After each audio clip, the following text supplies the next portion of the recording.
हमारे प्रदेश के अध्यक्ष श्री स्वतंत्र देव जी, हमारे प्रभारी, यहाँ के लोकप्रिय सांसद श्री सत्यदेव पचौरी जी, हमारे ग्रामीण क्षेत्र के सांसद भोले सिंह जी, महेश त्रिवेदी जी, हमारे विधायक, हमारे अपने इस गुरुद्वारा से जुड़े हुए सभी संतगण, हमारे सभी ज्ञानी पुरुष, हमारी बहन और मंत्री बहन कल्याण जी, हमारे सभी यहाँ पर उपस्थित माताएं, बहनें, बुजुर्ग और मेरे प्यारे नौजवान साथी, आज मेरा ये सौभाग्य है कि मुझे बाबा नामदेव जी के चरणों में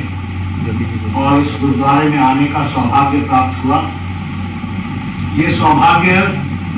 जब तक बाबा की इच्छा ना हो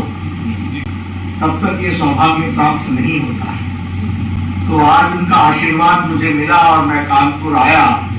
तो योगी जी के साथ सबसे पहले बाबा के चरणों में शीश झुकाने का सौभाग्य मिला है। इसके लिए मैं आयोजकों को बहुत बहुत धन्यवाद देता हूँ।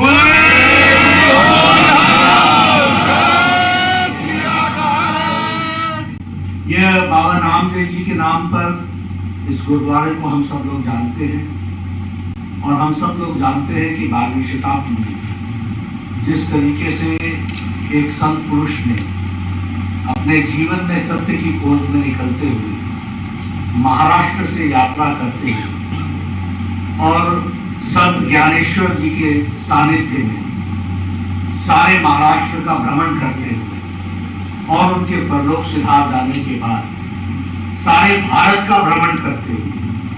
और लगभग 18 वर्ष गुरुदासपुर के पास वहां भी भ्रमण करते हुए हमारे गुरु रामदेव जी ने ईश्वर के एक बार नहीं 72 बार दर्शन किए और उन्होंने उसकी लीला को भी देखा, उसको जाना, उसको पहचाना। ऐसे संत, ऐसे महापुरुष, ऐसे गुरु का गुरुद्वारे के नाम पर, नामदेव जी के गुरुद्वारे में आना और उनके नाम पर गुरुद्वारा होना, यह अपने आप में हम सब लोगों को प्रेरणा भी देता है, दृष्टि भी देता है और दिशा भी देता है। ऐसे यहाँ पर आने पर मैं गुरु जी के नाम पर शीश झुकाता हूँ, नमन करता हूँ और आप सब लोगों के माध्यम से जो प्रेरणा मिलती है उसको, जो गुरु जी ने जिन्होंने मराठी में भी, जिन्होंने पंजाबी में भी, गुरुमुखी में भी और जिन्होंने अन्य भाषाओं में रचनाएं की, हिंदी में भी रचना की, ऐसे गुरु नामदेव जी के प्रति मैं शीश झुकाते हुए अपने साथियों के साथ ये अर्चना करता हूँ कि मुझे और मेरे सभी साथियों को और समाज में सही दृष्टि देने की ताकत दे और हम सब लोग अच्छे ढंग से आगे बढ़े। बोले वाहेगुरु दा खालसा, वाहेगुरु जी की फतेह। बोले सोनिहाल, बोले सोनिहाल। मित्रों, गुरु के चरणों में हम आए हैं और गुरु से हम आशीर्वाद लेने के लिए आए हैं। इसलिए यहाँ पर कोई राजनीतिक विषय में नहीं रखना चाहता, लेकिन गुरु से संबंधित और हमारे गुरु ग्रंथ साहब से संबंधित विषयों को जरूर रखना चाहिए। वैसे अगर कहा जाए तो हमारे सिख भाइयों के लिए लंबे समय तक इस देश में बहुत लोगों ने शासन किया, लेकिन जब करने की बारी आई तो मैं यहाँ पर एक पार्टी के सिपाही के नाते गुरु नामदेव जी के चरणों में शीश झुकाते, गुरु ग्रंथ साहब जी के चरणों में शीश झुकाकर इस बात को गौरव से कह सकता हूँ कि जो काम सिख समुदाय और सिख भाइयों के लिए हमारे यशस्वी प्रधानमंत्री मोदी जी ने किया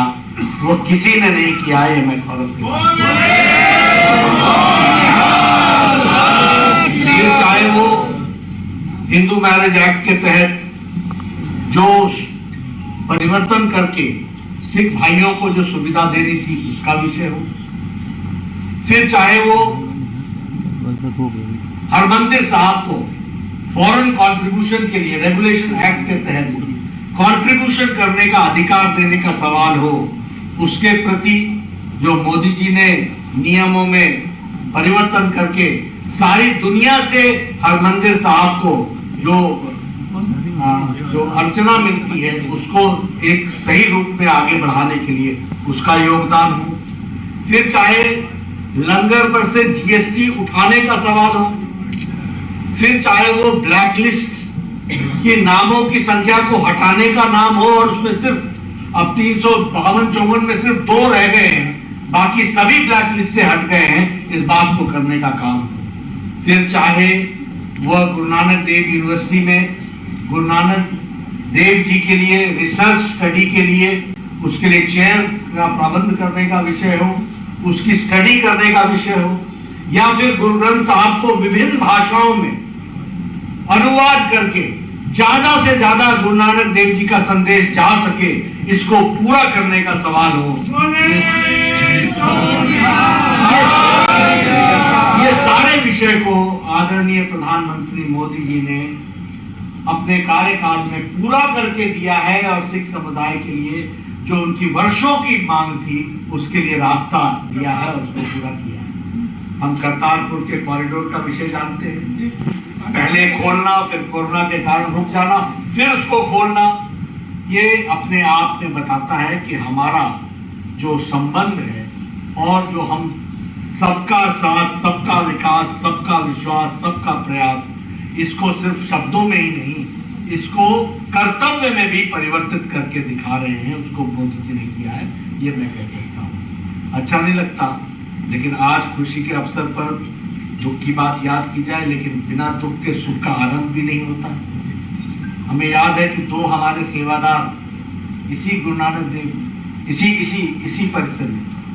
दूसरे वाला जो इससे पहले जिसके नाम से ये बना सब्जी मंडी इधर नगर, तो वह भी 1984 के दंगों में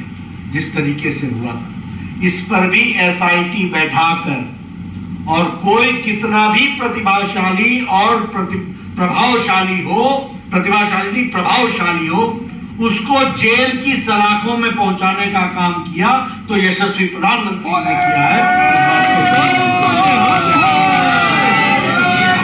इसलिए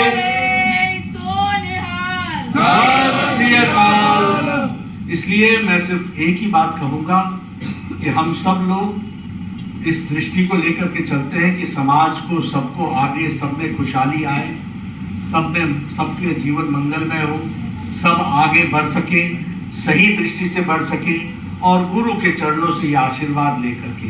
और प्रेरणा लेकर के। और मुझे यहाँ आने का जब सौभाग्य मिला, आज मैं आपके सामने ये भी कहना चाहूंगा कि अफगानिस्तान से भी गुरु ग्रंथ साहब को सही तरीके से लाने का काम किया है। तो और चलिए इसी के साथ अभी के लिए इतना ही। आप देखते रहिए प्राइम न्यूज़।